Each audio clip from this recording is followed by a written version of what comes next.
Hello bachcho, let's see the question. Question says, so that each of following system of linear equations is consistent and also find their solutions. And the equation is given as these three equations. So the key concept for this question is, our key concept for this question is system of equations has system of equations system of equations are system of equations are consistent consistent with infinite solutions infinite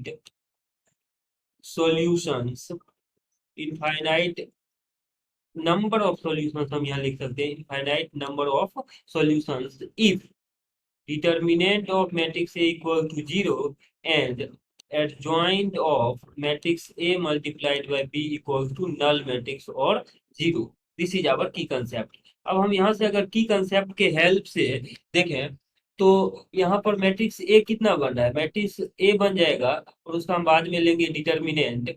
तो matrix ही पहले लिख लेते हैं, बाद में लेंगे हम इसका डिटर्मिनेंट। तो मैट्रिक्स की बात अगर हम करें तो मैट्रिक्स ए क्या आता है, फर्स्ट रो में, इस मैट्रिक्स के फर्स्ट रो में आएंगे फर्स्ट इक्वेशंस के एक्स वाई और जेड के corresponding coefficients, that is 2 2 -2। Similarly यहाँ पे आ जाएगा 4 4 -1 एंड सिमिलरली हियर 6 6 2। ये मैट्रिक्स ए आ गया। मैट्रिक्स बी की बात करें तो मैट्रिक्स बी में आता है कॉलम मैट्रिक्स जिसके एलिमेंट्स होंगे कांस्टेंट वाले टर्म्स 1 2 एंड 3 1 2 एंड 3। अब हम क्या करते हैं नेक्स्ट, यहाँ पर अगर मैट्रिक्स ए का डिटर्मिनेंट निकालें तो मैट्रिक्स ए का डिटर्मिनेंट कितना आ जाएगा, फर्स्ट रो के अकॉर्डिंग एक्सपेंड कर लेते हैं तो 2 इंटू ये आ जाएगा 4 इंटू 2 8 माइनस माइनस प्लस का 6 -2 मल्टीप्लाइड में सिमिलरली आ जाएगा 8 माइनस माइनस प्लस का 6 और -2 मल्टीप्लाइड बाय ये आ जाएगा 6 इंटू 4 24 माइनस 24 24 माइनस 24। इसका वैल्यू कितना आ जाएगा आपके पास 42 -42 -2 इंटू 0 दैट इज 0। तो फाइनल आंसर इसका पास जो डिटर्मिनेंट ऑफ मैट्रिक्स ए है उसका वैल्यू 0 आ रहा है। अब हम एडजॉइंट ऑफ मैट्रिक्स ए निकालते हैं। So adjoint of matrix A will be, यहाँ हम लिखेंगे कोफैक्टर, हर एक एलिमेंट्स के कोफैक्टर्स और उसका ले लेंगे डिटर्मिनेंट। तो कोफैक्टर्स कैसे निकालते हैं, यहाँ से आप देख सकते हैं कोफैक्टर्स निकालने के लिए हम क्या करेंगे, जैसे एक एलिमेंट की बात करूं मैं फर्स्ट और फर्स्ट कॉलम की, तो फर्स्ट और फर्स्ट कॉलम को एलिमिनेट कर देंगे और वहां बचे हुए एलिमेंट्स का डिटर्मिनेंट ले लेंगे, यानी 4 -1 6 2। और इसका जब डिटर्मिनेंट लेंगे तो ये 8 माइनस माइनस प्लस का 6 यानी 14 आ रहा है और ये प्लस साइन के साथ लेंगे तो यहाँ पे +14 आएगा। सिमिलरली यहाँ पे माइनस साइन के साथ सेम ऑपरेशन फर्स्ट और सेकेंड कॉलम को एलिमिनेट करके लेंगे तो वैल्यू सेम ही आएगा बट यहाँ -14 आएगा एंड नेक्स्ट में करेंगे तो 0 आएगा। Similarly second row first column के लिए एलिमिनेट करके लिखेंगे तो 4 -12। तो ये वैल्यू आपके पास माइनस माइनस प्लस का 16 आएगा। तो यहाँ पे हम लिख लेंगे 16 -16 यार, because -16 plus minus minus sign यहाँ चल रहा है। अब नेक्स्ट में प्लस साइन के साथ ऑपरेट करके लिखेंगे तो नेक्स्ट वैल्यू आपके पास 16 आ जाएगा और यहाँ पे 0। सिमिलरली यहाँ पे जो नेक्स्ट वैल्यूज है वो आ जाते हैं 6 -6 एंड 0।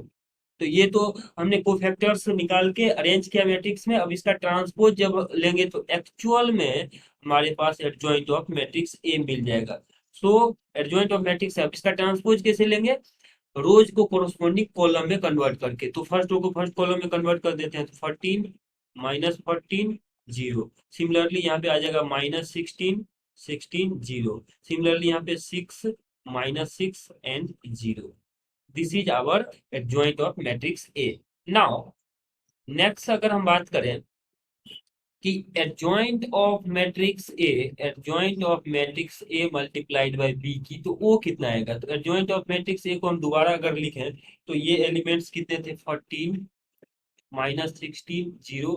सिमिलरली यहाँ पे वैल्यूज थे -14 16 और ये वैल्यू थे आपके पास, ये 0 नहीं यहाँ पे 6 आएगा तो -6। एक बार मैच ही कर लेते हैं यहाँ पे -6 मतलब 6 आ रहा था और लास्ट जो थर्ड कॉलम है वो आपके पास 0 0 0 ये आ रहा है। ये हमारे पास मैट्रिक्स ए आ गया।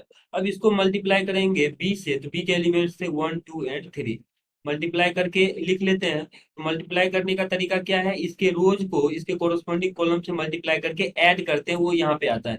14 into 1 that is 14, minus 16 into 2 that is minus 32, और 6 into 3 that is 18।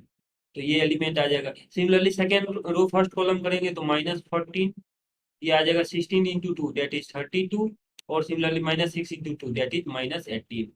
Third row third column को करेंगे तो ईच एंड एवरी एलिमेंट 0 + 0 + 0 आ जाएगा।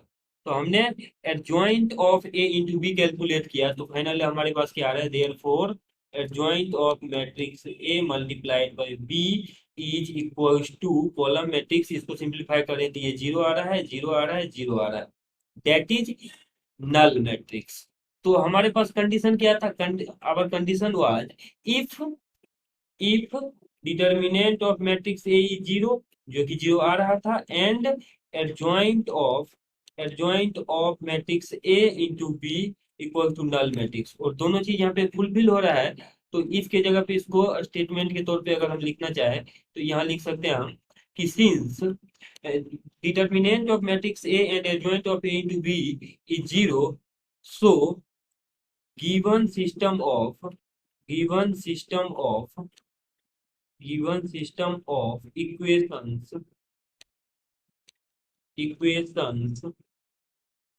are consistent are consistent with are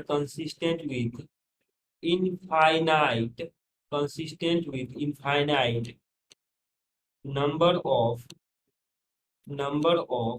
solutions, infinite number of solutions।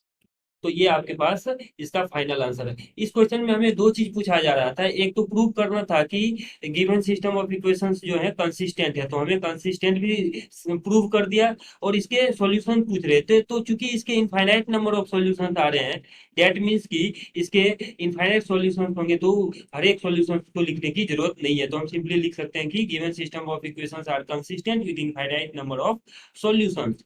Hope that you understood it well. Best of luck.